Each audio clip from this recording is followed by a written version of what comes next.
Assalamualaikum warahmatullahi wabarakatuh. Perkenalkan, saya Asmawi dari kelas 1A akan menjelaskan soal-soal final test biologi dasar. Berikut penjelasannya. Nah, masuk di penjelasan pertama yaitu soalnya materi fotosintesis. Dengan soal jelaskan reaksi kimia untuk fotosintesis.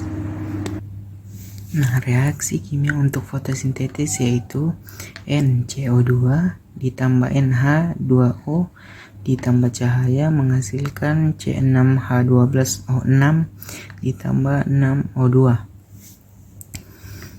Nah, penjelasannya, dalam reaksi ini karbon dioksida CO2 atau CO2 dan air atau H2O akan digabungkan dengan bantuan energi cahaya untuk menghasilkan glukosa atau C6H12O6 dan oksigen. Kemudian glukosa dapat digunakan oleh tumbuhan sebagai sumber energi atau disimpan untuk digunakan nanti, sementara oksigen dilepaskan ke atmosfer. Nah, kita lanjut di pembahasan soal materi kedua yaitu reproduksi generatif pada tumbuhan. Nah, soalnya jelaskan proses reproduksi generatif pada tumbuhan. Oke, masuk di penjelasan. Yang pertama-tama kita harus mengetahui apa itu reproduksi generatif tumbuhan, yaitu proses perkembangbiakan tumbuhan dengan menggunakan biji melalui peluburan sel kelamin jantan, sperma atau polen, dan sel kelamin betina atau ovum. Nah, masuk di inti pembahasan proses reproduksi generatif pada tumbuhan. Yang pertama, pembentukan bunga. Tumbuhan akan menghasilkan bunga yang mengandung organ reproduksi.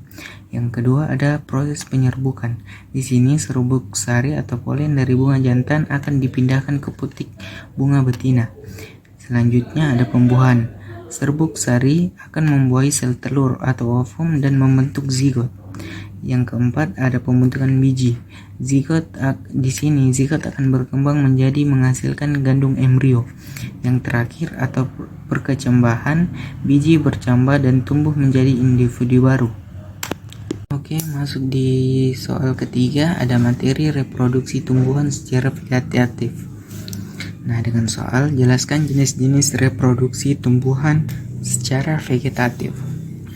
Nah, di sini ada gambar dari bawang yang tumbuh secara vegetatif. Nah, perlu kita ketahui dulu apa itu reproduksi vegetatif, yaitu proses perkembangbiakan tumbuhan tanpa melibatkan proses pembuahan dan penyerbukan, sehingga tidak menghasilkan biji lagi. Nah, masuk di pembahasan utama yaitu jenis-jenis reproduksi vegetatif. Yang pertama ada membelah.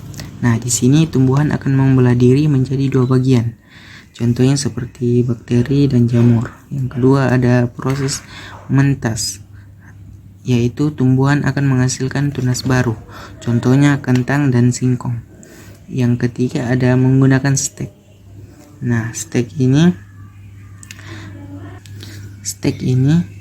di sini bagian batang atau daun akan dipotong dan ditanam.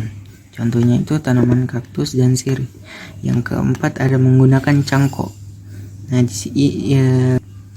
Nah, di proses cangkok ini bagian batang akan dipotong dan akan ditanam. Contohnya mangga, jambu, durian. Yang terakhir ada spora. Nah, di sini tumbuhan akan menghasilkan spora untuk berkembang biak. Contohnya seperti tumbuhan jamur dan lumut. Nah, kita lanjut di soal terakhir atau soal nomor 4. Materi ekosistem dan teori evolusi.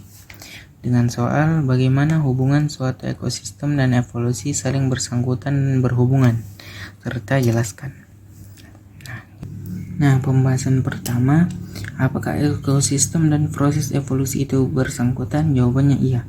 Karena ekosistem memainkan peran penting dalam proses evolusi suatu spesies. Ekosistem adalah sistem yang terdiri dari komponen biotik atau makhluk hidup dan abiotik atau lingkungan yang berinteraksi dan saling mempengaruhi.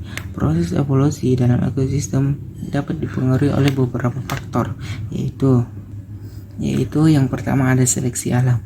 Di sini lingkungan memilih individu yang paling adaptif untuk bertahan hidup dan bereproduksi. Contohnya, burung dengan paruh yang lebih kuat dapat memecahkan biji yang lebih keras, sehingga memiliki kemungkinan bertahan hidup lebih tinggi.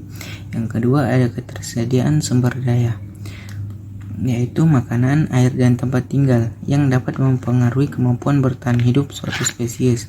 Contohnya, spesies yang dapat beradaptasi dengan ketersediaan makanan yang terbatas memiliki kemungkinan bertahan hidup lebih tinggi. Sekian pembahasan saya, terima kasih.